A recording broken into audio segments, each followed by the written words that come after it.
My name is Joseph Strauss. I'm the Executive Vice President of the North Metro Mayors Association, and tonight in this portion of the forum we'll be hearing from candidates in House 36A, Mr. Uglem and Ms. Baltich, and we flipped a coin to determine who would go first, so Mr. Uglem elected to go first. Thank you, Joseph. Thank you, North Metro Mayors and City of Brooklyn Park. And thank you all in the audience for attending this very important seminar and debate. My name is Mark Uglem, and I'm running for the House District 36A seat. I'm a longtime resident of Champlin, 24 years, married to my wife Pamela out there in the audience, and raised three kids, all graduates of Champlin Park High School, all graduates of college, and thank goodness finally off the payroll at the old homestead. I've been mayor since 2006. Previous to that, I was chair of the Planning Commission in Champlin and also on the City Council. I'm a retired executive vice president at Hirschfield's Paint Manufacturing. I was fortunate enough to retire a little early and get out before the recession. I'm running really because I think we all are concerned about the direction of the state, the direction of the country. Things are not good. The Great Recession has cost families a lot of jobs, a lot of heartfelt pain, and really people are hurting out there. There's no question about that. Jobs are scarce, raises are rare, and difficult economic times, no matter what they say, are still very much among us. I'm also running because I can make a difference. I have 30-plus years of business experience. I've managed people, I've done budgets, I've done profit and loss, I understand balance sheets, and I also have a long time in public service. I understand how government works. Sometimes it doesn't work very well, but I understand that it does, how it works. And I have a proven record of getting things done, and I believe that blend of business and public sector experience gives me a unique perspective to go over to the state legislature. Thank you.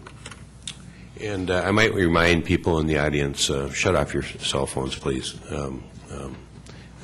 We just really appreciate that. Ms. Baltich. Thank you. Thank you to the North Metro Mayors Association and Brooklyn Park, those of you in the audience here. I'm Grace Baltich, and I'm running for state representative to replace Representative Denise Dietrich and represent Champlin and Coon Rapids. I'm running because I'm really passionate about improving people's lives. Having been born and raised in Champlin, my father started using a wheelchair when I was 6, and with his multiple sclerosis, I literally watched my dad at my Champlin Elementary have to be carried up and down the stairs because there were no ramps or elevators at that time.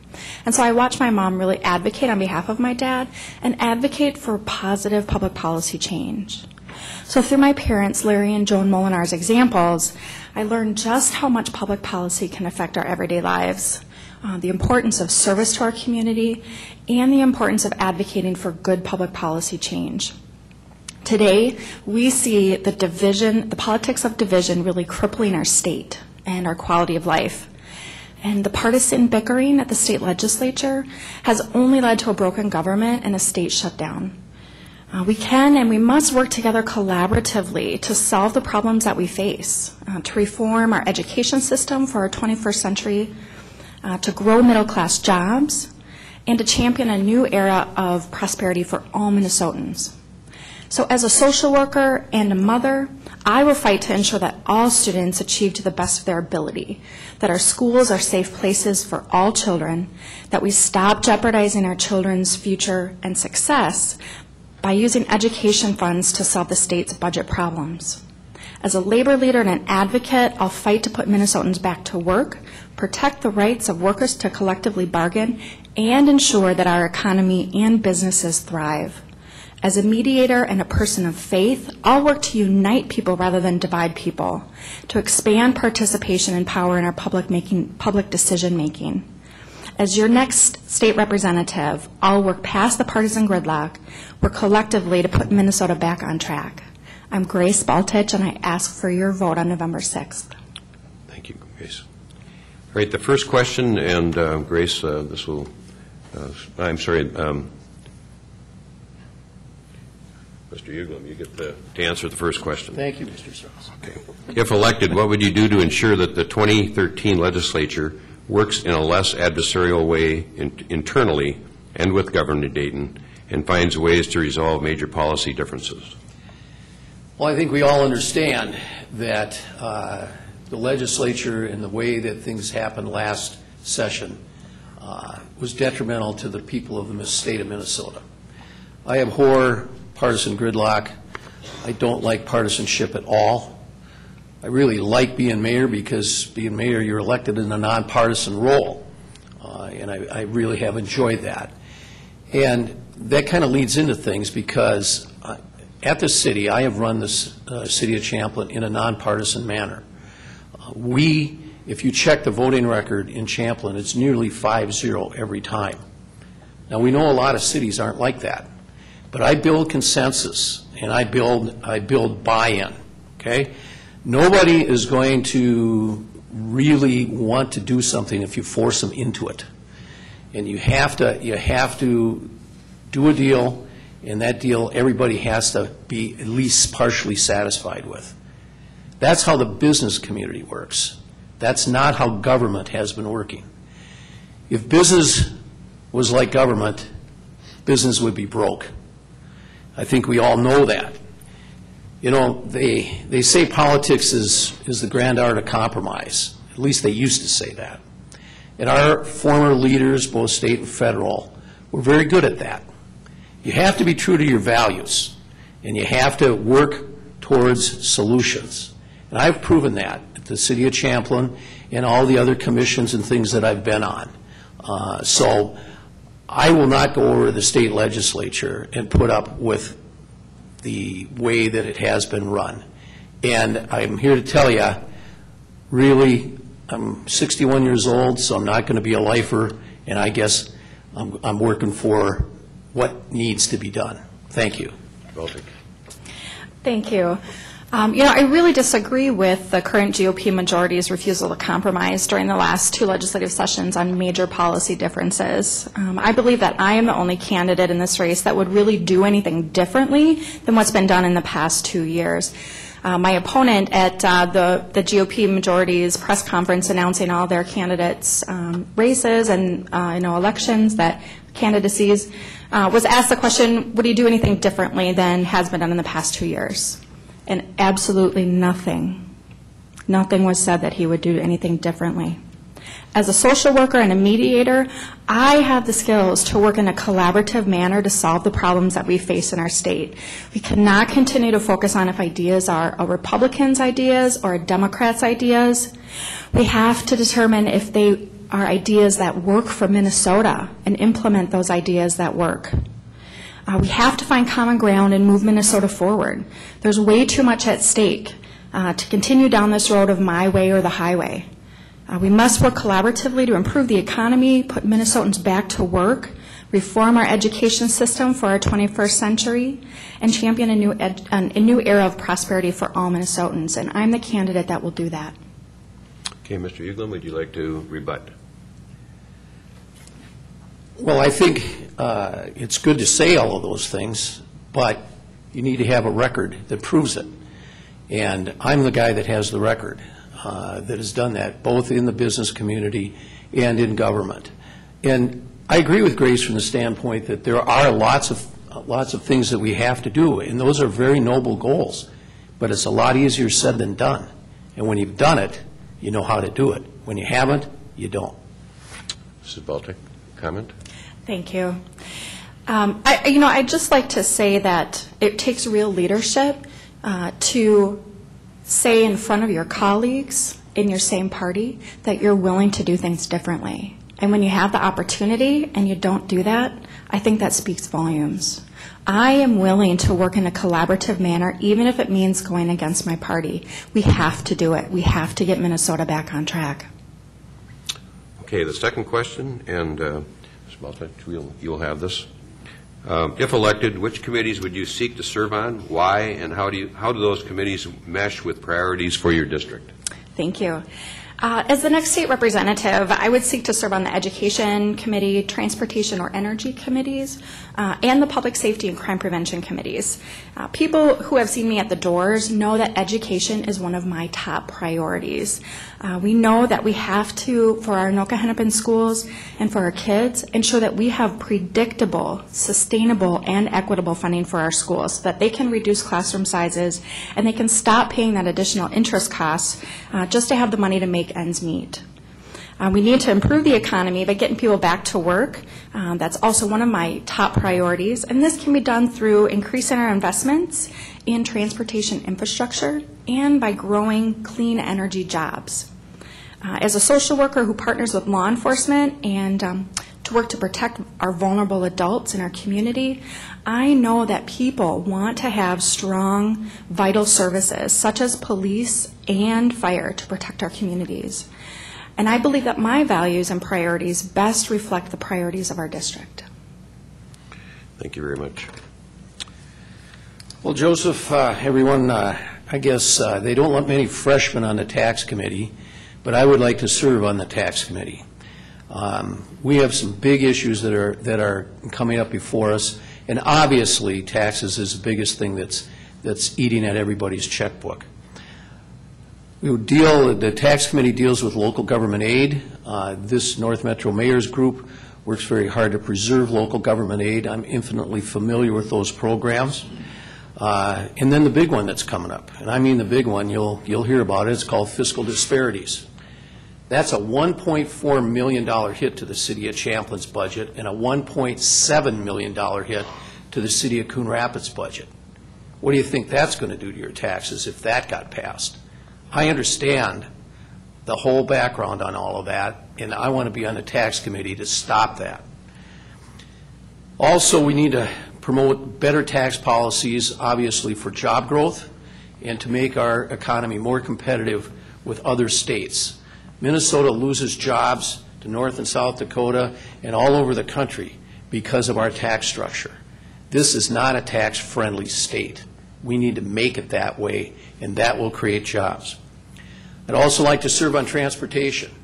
And the reason for that is I've already spent a great deal of time on transportation.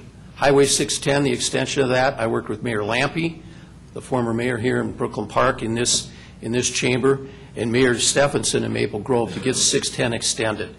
And also Jobs and Economic Development, that committee too is a very important committee. Thank you. Would you like to make a rebuttal comment? Yes. You know, I'm glad that Mayor Uglem brought up the local government aid and fiscal disparities, because that is a hugely important thing for both of our communities.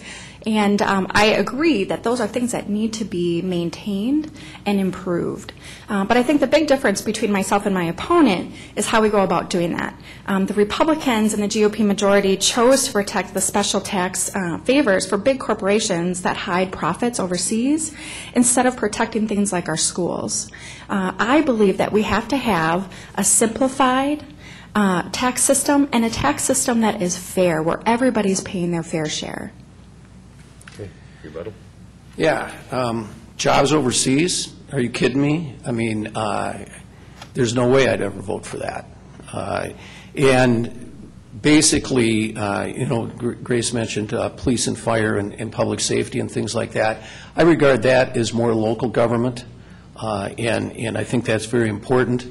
The state should stay out of local affairs, and police and fire are very, very important local functions.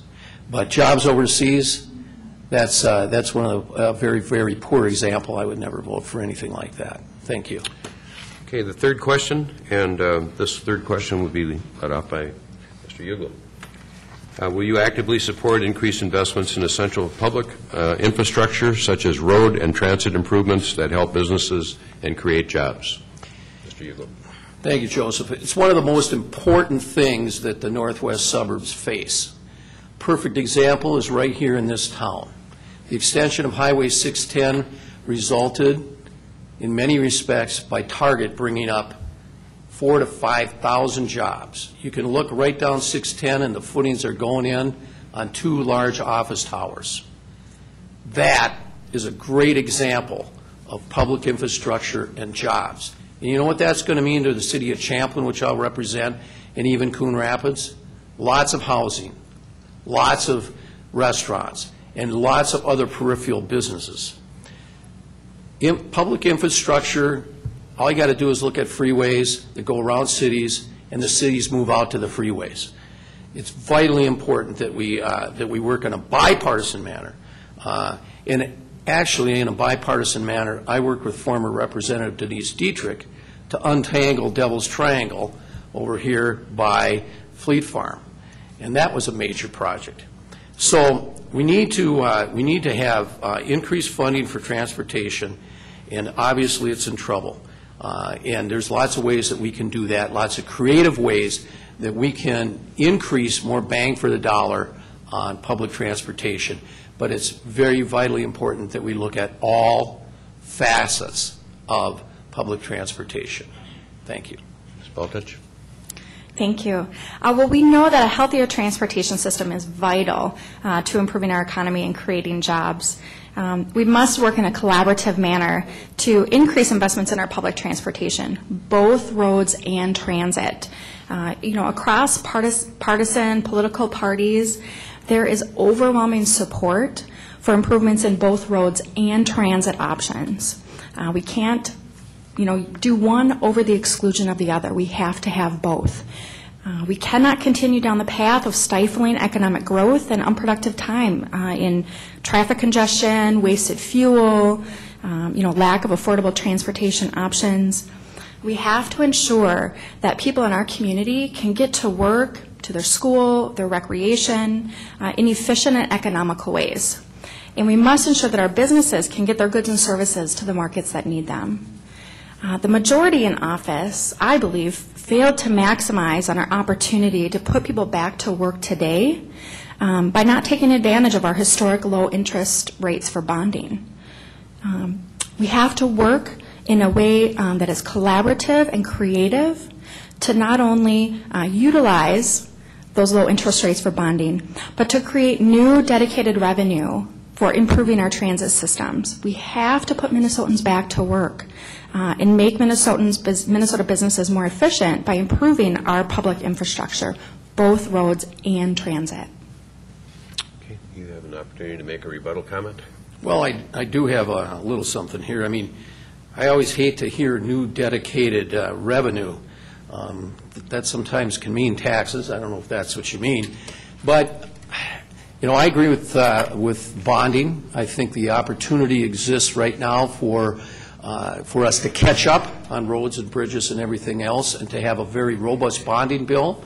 It's good business sense to take advantage of historic low bonding rates, and we should go all out on a very big bonding bill this session. I'm not very interested in new dedicated revenue. I would like to see innovative techniques like design build, over in Anoka. John Olson, the director over there, Public Works, they built the first design build project on Highway 65 in Main Street, saved millions of dollars by doing that. It's an engineering way of doing things rather than go out for bid and keep the process going. So there's lots of innovative ways to get more bang for the dollar. Thank you. I agree that we have to maximize the return that we get on our investment. And any investment that we make has to be a smart investment. But I think people realize, especially those people that are out of work, that you can't get something for nothing. We have to ensure that we have adequate revenues to rebuild our roads and to make sure that we have adequate roads and transit options for people and for businesses. Okay, thank you. You will lead off on this last question that are prepared questions in any case, and it's a double question. It's a question that gives you an opportunity to ask your opponent a question, and then once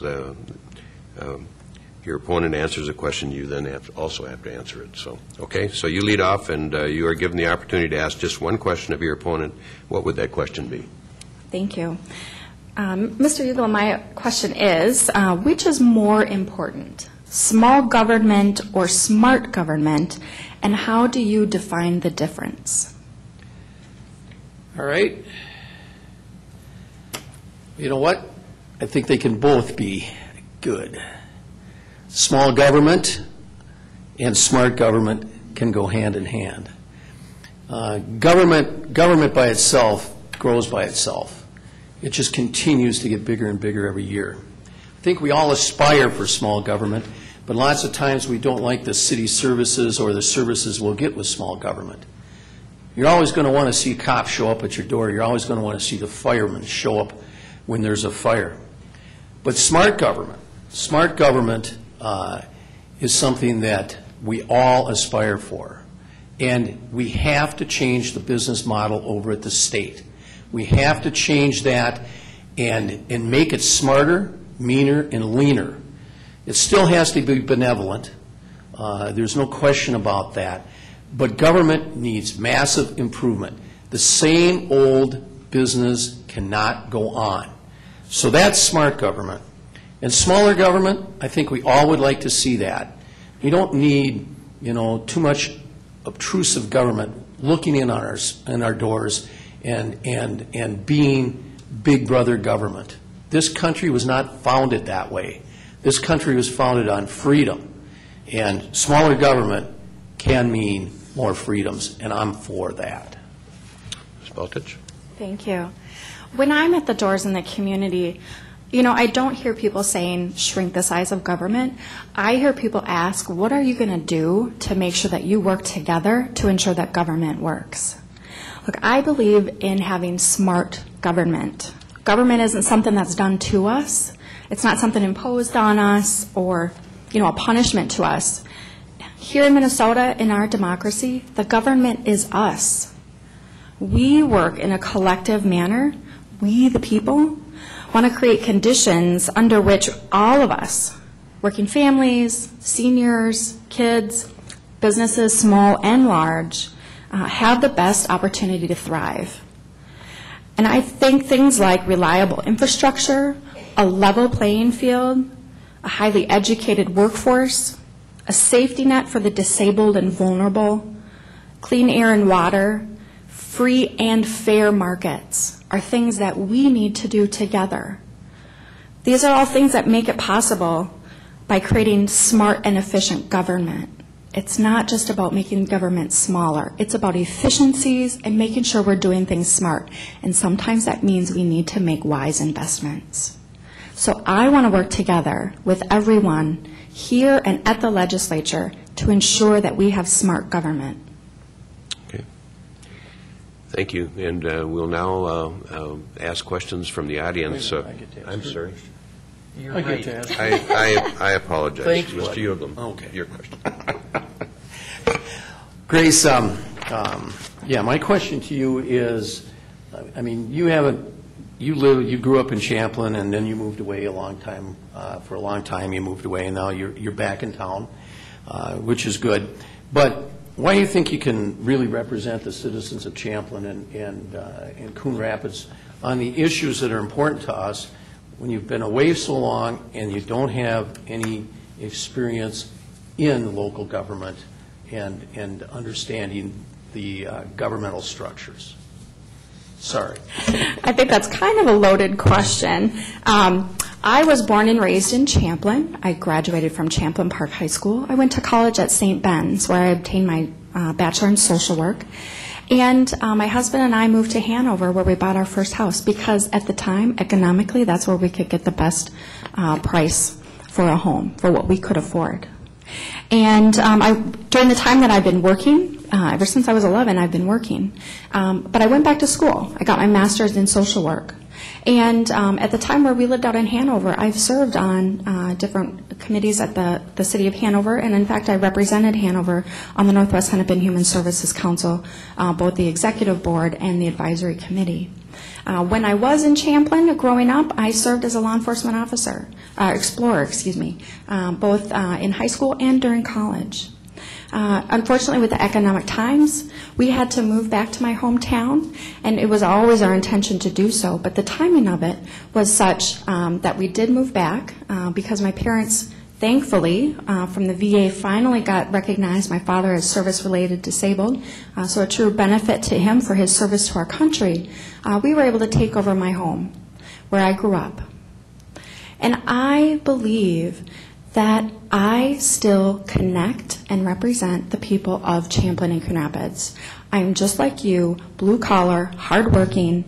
I have the same values as everyone else in Champlin and Coon Rapids. And I believe as a social worker and a mediator that I have the best skills to be able to work in a collaborative manner to bring forward the values that we all share.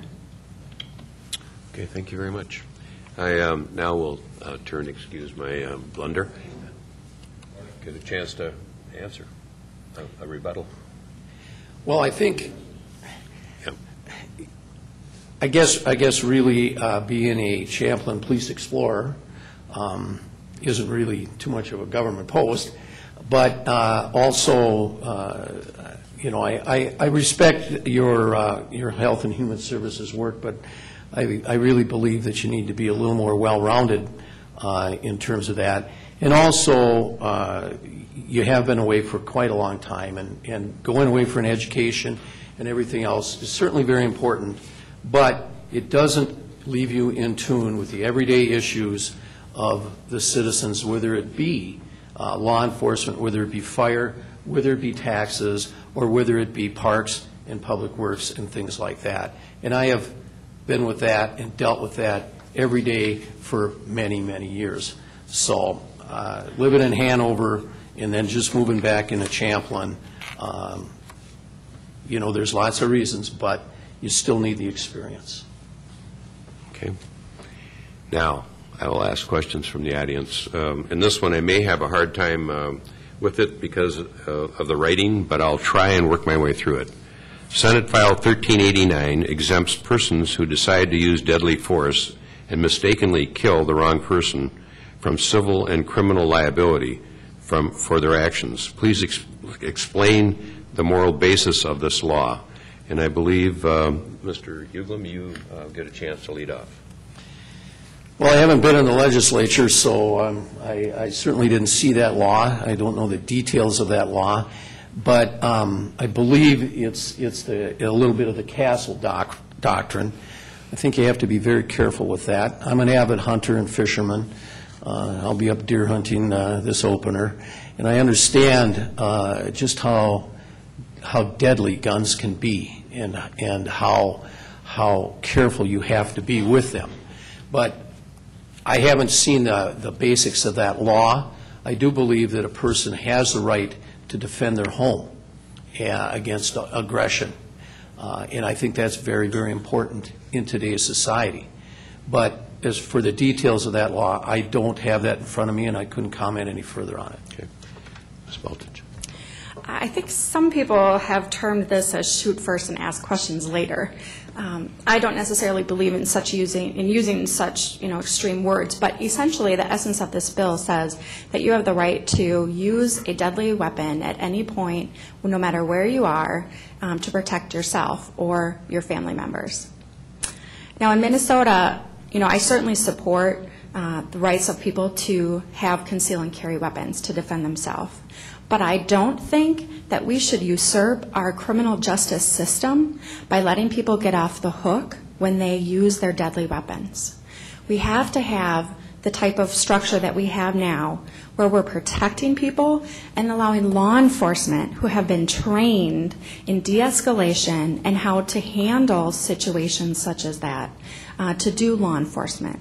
I believe that we need to ensure that we're doing prevention work to prevent crime from happening. The more we do that, the less people are going to be using their deadly weapons, which statistics show actually get used against themselves more often than not. The second question, and Grace, you'll go first. Understanding of local government issues is important to representing our cities. Have you ever served on any planning commissions or other city council or other local governmental agencies, I guess, would be Sure, the sure. As I mentioned, when I was in Hanover, I did serve the city in one particular capacity on the Northwest Hennepin Human Services Council. Certainly as a county social worker, I understand how government works. I understand that at the state level, we have ways in which we help equalize our communities so that all of our communities have the vital services that are necessary. Police and fire, human services to help protect the most vulnerable in our communities. And those two entities can really partner and work together, as I do as an adult protection investigator. And it's really important that we have a government that is smart and efficient and responsive to people. People have said that they're willing to pay for vital services if they know that that's where their dollars are going. And we have to ensure that at the state level, we are responsive to all of our communities and ensuring that those vital government services exist and continue. Mr. Uglem. Well, yeah, I guess I've served on a few committees and councils and things like that in the past. In fact, actually, I was on the Planning Commission down here in Brooklyn Park when I lived down here when we did the Edinburgh complex. I think it's vital. It's vital. It's just like your education. You have to have the stepping stones. You have to have the experience before you move up to the big time. And they can cut you to ribbons over at the state legislature. I understand that. But, you know, it's important to understand that local government is the very, very basic stepping stone, the basic part.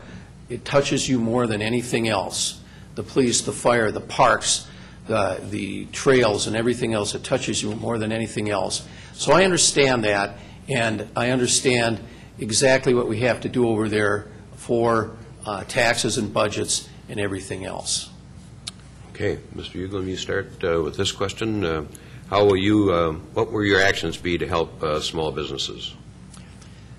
Well, you know, businesses are hurting in this state. Minnesota is one of the top taxed states in the country. We all hear about it. We all read about it. You know, the Star and Tribune just did a survey on the 17th, and it said the economic conditions in the state are forefront among every voter. And they are. They are. And what we have to do is we have to promote tax policies that are friendly to job creation, friendly to small businesses. Do you know that this state has a property tax, a state property tax? It's one of the few states that does. Property taxes, I always thought, were just local things. But no, our state has one. What do you think if you're a business owner? You think you're going to locate in Minnesota? I don't think so. So we have lots of work to do to make this state what it once was, an economic powerhouse of the Midwest. Grace? Thank you. You know, my opponent sounds like some of the folks in the GOP majority that really, you know, certainly work to protect large corporations, again, who hide their profits overseas. And it's time that we really have tax policies and policies in general that support small businesses. The GOP majority had a business tax bill that they put forth, but that only gave a minuscule amount of dollars. I think it was like $27 to small businesses. And the vast majority went to large corporations.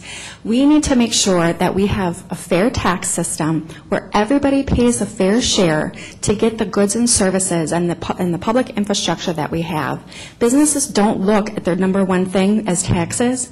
In the Star Tribune, there was a study done out of Deed that indicates that businesses, their top thing that they look at is wage levels in comparison to the cost of living. So what their employees can get in the cost of living for what wages they can offer. We need to make sure that we have good public education, a fantastic education structure, a well-educated workforce, and the kind of community that will bring businesses in because people want business and want to work here. Okay. The next question, we will start with Grace. And I'm going to phrase this question just a little bit because of the wording on here, I can't quite read some of the writing, but I think I get the sense of the question. The proposed voter registration amendment appears to have the potential to have unfunded mandates on local units of government. And the question is, what is the public benefit, and what are your thoughts on the amendment? Grace? Thank you. You know, I do not support the voter restriction amendment, and I'll tell you why. I know through my work as a social worker that there are people out there that do not have right now the current documents to be able to get an identification card or a driver's license. And we are going to be imposing costs on those individuals to try to obtain a birth certificate, a social security card in order to get a free ID. We need to ensure that everybody has their constitutional right to be able to vote. We cannot allow for students and veterans, people who are disabled, to be disenfranchised from exercising their constitutional rights. I've heard estimates of more than $50 million that this is going to cost local governments. And is the state currently, with the GOP majority, going to fund those costs that it's going to take in our local communities? No. We need to protect the constitutional right to vote. I oppose this amendment. Mr. Uglem. Well, I'm all for it. I'm all for it. And let me tell you one thing. At the City of Champlin, it's not going to cost us very much at all to impose voter ID and provide the additional services. We've already checked that out. You know, just go to the airport, try to get on a plane. Go to Target, cash a check. Go to the liquor store, or go, if you're younger, try to buy a beer. You need an ID everywhere, everywhere. And, you know, I'll tell you, constitutional right, infringement on constitutional rights mean you have to be a citizen.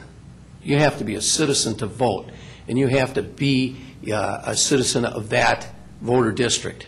So I believe, from a constitutional perspective, you should have to prove that you belong there. And I wholeheartedly back that amendment 100%. All right. We will, at this stage, move on to closing comments, and we'll have about a minute and a half for each of you. And Grace, you would have an opportunity to go first. All right. Thank you again to the North Metro Mayors Association for hosting this debate, and to those of you in the audience. Again, I'm Grace Baltich, and I'm running for state representative because I am passionate about improving people's lives. My opponent has clearly indicated that he will not do anything different than the current GOP majority has done for the last 2 years. Today, as voters in Champlin and Coon Rapids, we have a clear choice for the future of our community and our state. We can elect more of the same GOP majority that's focused on partisan politics, protecting big corporations at the stake of our economy and our children's future success. Or we can elect a representative who works in a collaborative manner, past the partisan gridlock, to ensure that we have smart and efficient government and gets Minnesota working again. As a social worker and a mediator, certainly as a mom, I will work in that collaborative manner to solve the problems that we face and to champion a new era of prosperity for all Minnesotans. I'm Grace Baltich, and I respectfully ask for your vote on November 6th to be your next state representative. Thank you. Mr. Uglem. Yes. Well, let me tell you, I am one of the most bipartisan guys around, and for the comment to be made that I wouldn't do anything different than the GOP establishment, I think you have to ask your Democratic friends that are in office about how well I've worked with them in the past, mainly Denise Dietrich. Okay? I have the experience, a long-time experience in business and in the public sector. I understand the economy. I understand jobs. I understand taxes. I have done budgets in the private industry. I've made profits and I've had losses. I understand how all of that works. I've had a demonstrated commitment in many social and civic organizations for years, from being president of the Champlin Park Hockey Booster Club to being on the commission that built our senior housing complex, Mill Pond Gables.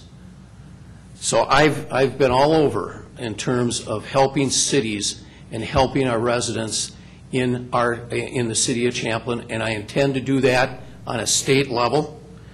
I'm a problem solver. I get my work done. I don't believe in gridlock, and I am bipartisan. I would be honored to serve the citizens of the great city of Champlin and Coon Rapids, and I want to be elected and be your representative in 36A to the House of Representatives. Thank you. And thank you both for participating tonight in our forum, and thank you, the audience, for being here with us tonight. And we'll now take a 5-minute break and prepare for the forum for House 36B. Thank you very much.